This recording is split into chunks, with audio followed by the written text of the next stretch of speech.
This is planet Earth, home to over 7.8 billion people. More than half of the inhabitants live in what we call cities. Cities can be seen as living organisms in constant change and transformation. Organisms that function as the powerhouse of economic growth while developing the wealth of knowledge of our world's societies. Cities are the melting pot for different trajectories and ideas, places for opportunities, dreams, and connections. The great human communities of the 21st century. Places where the diverse can coexist, and where, if we look carefully, we can see an enormous amount of small stories and narratives managing to find their own place and voice.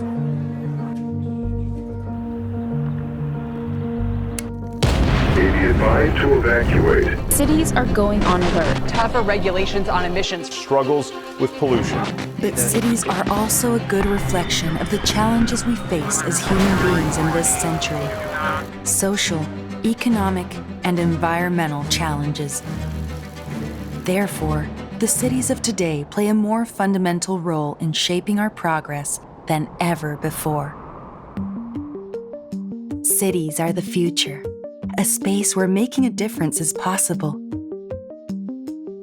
So, how will the current knowledge impact the cities of the future? What institutions are at the forefront of ideas and proposals that can lead us to more prosperous societies? Throughout history, cities have been at the core of change. With the discovery of agriculture, the first settlements emerged around rivers and fertile lands. Little by little, in strategic territories such as port areas, they began to consolidate themselves as important trade centers and also focal points of political and religious power. There was a time when cities were built around riverways, around harbors, around mines or oil fields. Now, the type of economy requires less of those resources. What's more important is the ability to do more sophisticated things with what we have. The arrival of the Industrial Revolution marked a turning point and the beginning of massive migrations from the countryside to the city. The role of knowledge in economic development has been a constant throughout history. The big leap in prosperity, in economic prosperity at the very least, that happened in the Industrial Revolution. Since then, a large part of our territories has been slowly transformed. We have shifted from agricultural and rural communities into industrial, service, and knowledge communities. Cities occupy about 2% of the land, and most of cities are located on coastal areas or they're located near water. Cities are growing very fast and becoming the center of today's societies. So, what makes a city today? I would say a city offers facilities not only to the place itself, but also to the wider region in terms of health or in terms of education, in terms of innovation and other types of services. We can think of cities as ecosystems. There are many systems layered on top of each other. It's a group of networks that comes together. It's where the new ideas occur. What the great human communities of this century have in common is the ability to use knowledge to drive society forward, using cities as their engines. Cities face many challenges, like not having enough space, having low quality of the living environment, and also these challenges that you have when a lot of people need access to certain services. According to the United Nations predictions, by 2050, 70% of the world's population will live in urban settlements. This rapid urbanization is increasing the number of poor neighborhoods and inadequate infrastructures and services. What worries me most are cities in the developing world. About 25% of the world's population lives in informal settlements in what we call slums or favelas. And this is a huge problem that's only going to get worse. We're talking about climate change. The chemical cocktail of The challenges of urban societies and the role that cities will play in our future world are part of the global agendas of the United Nations. El reto de luchar contra los efectos del cambio climático afecta a toma de decisiones en áreas en las que la mayoría de las ciudades del mundo tienen competencia. Estas son energía, edificios, la gestión de residuos, el transporte. But these important global agreements depend largely on local actions in cities. Mayors from around the world are coming together to share initiatives and ask for more support. I have the privilege of collaborating with mayors worldwide to accelerate our bold climate actions and do everything possible to make our cities healthier and more equitable.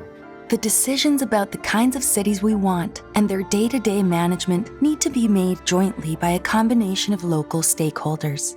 Sabemos que el cambio climático está afectando ya a 7 de cada 10 ciudades y que está ocurriendo a nivel urbano. Es muy importante que podamos facilitar una plataforma de intercambio de ideas para poder hablar de cómo resolver de forma conjunta las crisis, la crisis climática, la sanitaria, la económica y la social. Knowledge and information can guide us to find the right ways in a rapidly changing world. They can also help find quick and accurate responses to the challenges of the present and the future. It becomes more and more important to look for synergies among public institutions, academic institutions, and the private sector. We know that no one part of the city can operate on its own and solve all the problems. Co-creation between different sectors and taking into account citizens' views is crucial when finding metropolitan solutions. Municipality, citizens, research institutions, and other stakeholders together should find the way to make cities inclusive, safe, prosperous, resilient, and sustainable. So an example of a project that we work on at the AMS Institute jointly with the municipality of Amsterdam is the Koele Plekken Checker in Dutch. It's really a map of where are which temperatures during summertime. So where are basically the cool areas where you would want to be if we have hot summers, which we increasingly have. But one example that comes to mind is the city of Milton Keynes in the United Kingdom. Now, Milton Keynes was a planned city, so it started out as being a completely new place that was built in the mid-20th century. And of course, like many cities, or like almost all of them, it has grown and changed over the years. And nowadays, it has many of the problems that are facing major urban centers. But they've approached that with the academic institution looking especially at mobility and the needs of mobility, working with technology companies to find the most efficient way to understand and then program mobility. And of course, working with the government and the local city administration to implement those new policies and new services. I would say also one is a project that we work on jointly with MIT, which is called Rowboat, and it's on an autonomous boat. It can go autonomous through the city. It can also carry passengers, but it could also carry waste if it's connected also to computers of waste bins, for example. The city also started thinking about how can we use this rowboat. And this way, you really feed each other with ideas and solutions and bring it to the next level. Cities grow in size and number, and they need to be rethought, redesigned, reimagined. Cities can lead us towards more prosperous societies.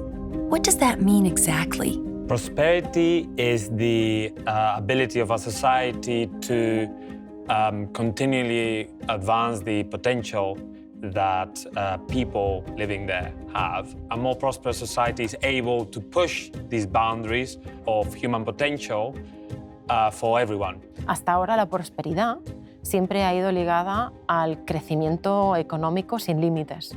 Para mí, la prosperidad tiene que desacoplarse de un crecimiento económico que se base en el expolio de los recursos naturales, un crecimiento que sea verde, que sea justo y que precisamente se tiene que basar en los principios de respeto hacia la naturaleza. Yeah, so I think a prosperous and healthy city is a city that provides a good living environment, a green area, an area with space for everyone, and it's also socially inclusive. Healthy cities, to me, or prosperous cities, are multifunctional. We have to look at them being fair, having opportunities for people, striving for goals of equality. But also a prosperous city needs to take care of the physical needs of its residents. It needs to look at education, at health. They need to be able to breathe clean air, to travel easily, and not have to travel long distances to meet basic needs. Access to housing and transportation, the availability of jobs and education, as well as the consolidation of diverse and inclusive communities. This is what it takes for a city to truly thrive in our ever-changing world. Academic institutions are key to working with cities in the future. When we look at something like climate change, it's a totally new field. We don't have a history, we don't have trends that we can look back on. Universities, I think, are the natural resource of the 21st century in the sense of the importance of what they deliver, which is train people as well as kind of innovations in terms of research. Indeed, knowledge and learning are the greatest renewable resources available to humanity, and we can use them to face the challenges of today. Universities, as the main higher education centers, play a very important role in integrating the work of knowledge-based development. The role of universities is, of course, to research interactions. We don't know always what is causing what, and that's very important to find solutions. What is the reason that people in cities are sometimes less healthy? Their environment is not inviting them to go outside, for example, or to eat healthy food. Or is it because the type of jobs and activities related to those jobs don't allow them to have a healthy lifestyle? Our role is to put the questions on the table for debate. We see lots of changes in the way we live in cities. So I think in that sense, we do have a great responsibility of trying to understand what are the key issues of the future. And that's where I think an academic institution has a responsibility to be a good neighbor. Universities can offer a door to cutting-edge knowledge and to new concepts that can make real differences in the way our world works. Hay un gran hueco entre las decisiones que se toman a alto nivel en las instituciones multilaterales como las Naciones Unidas y cómo se traduce a la realidad local de los distintos países, de las distintas ciudades. Y creo firmemente que las universidades tienen un gran rol que cumplir allí. And a third very important aspect is, of course, nurturing talent, or educating people to allow them to learn how to think in a critical way, to ask questions, to think of solutions, to think out of the box, and also to use that in the right way. Universities undoubtedly provide knowledge, but they are also places where young people embrace new ideas, hobbies, friendships, and opportunities. Another thing that universities bring to the city is a kind of ecosystem. There's research happening, people want to join, want to collaborate, want to know about their findings. For example, we have Wageningen University here in the Netherlands, which is very much focused on food production and the quality of the environment. But because of all the research that's been done there are a lot of startups, there are a lot of students with the right education, the right skills. The development of cities today goes hand in hand with the generation of more and better qualified jobs, with the access to talented resources, and with a faster increase in wealth. So there's lots of historical examples of cities that have developed around universities. So we could talk about Paris, we could talk about Oxford and Cambridge. But one example that has been heavily studied is the area of Ithaca around Cornell University in New York, which is interesting because it's very similar to post-industrial cities that grew a lot in the 19th century. But unlike other places, they had a legacy of a university that was Cornell that has enabled to be more prosperous than others that are comparable. Others also in recent times, such as the Silicon Valley, right, that was basically built around Stanford University. Universities nurture the key ingredients for innovation, acquiring new knowledge, comparing ideas, fostering creativity, and seeking solutions to global and local problems. And so I think if we're looking to innovation and people coming together, thinking outside of the box, the most appropriate place would be an academic institution. Academic institutions have enormous potential to be good neighbors. The concept of good neighbor to me means going beyond the boundaries, and it's based on the idea of collaboration as a strength of a city. Universities are an important part of a community, so they need to carry out research for it, which many times involves studying the community itself. Universities have to be fairly closely aligned with what's going on around them. We create knowledge, and that new knowledge that we create is especially important for cities because we don't have all the answers about what is a prosperous, healthy future city. We have to do the research to find out, to share and create that new knowledge that will make our cities more sustainable, more resilient, and more vibrant.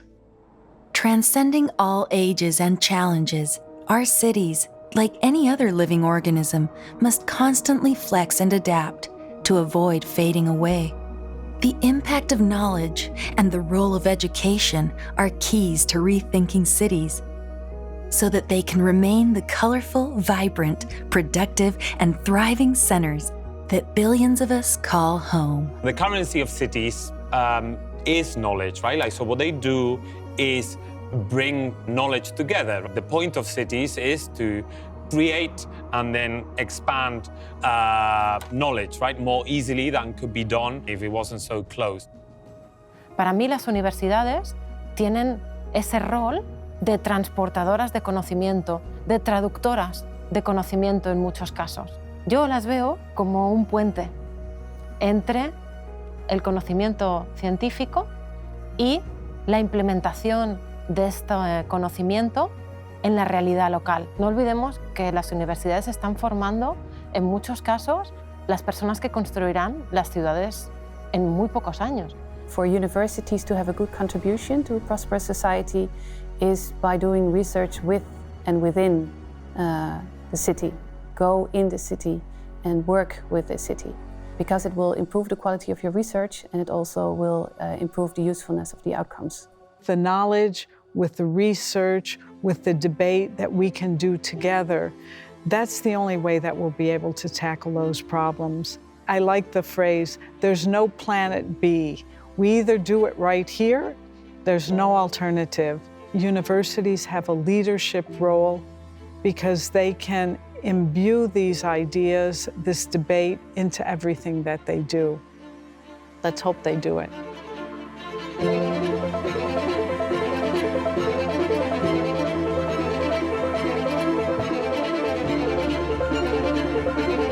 Energy innovations could transform how we mitigate climate change.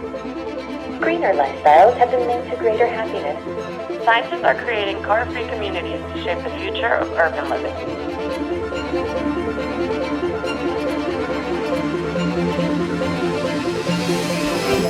This transformation is already beginning.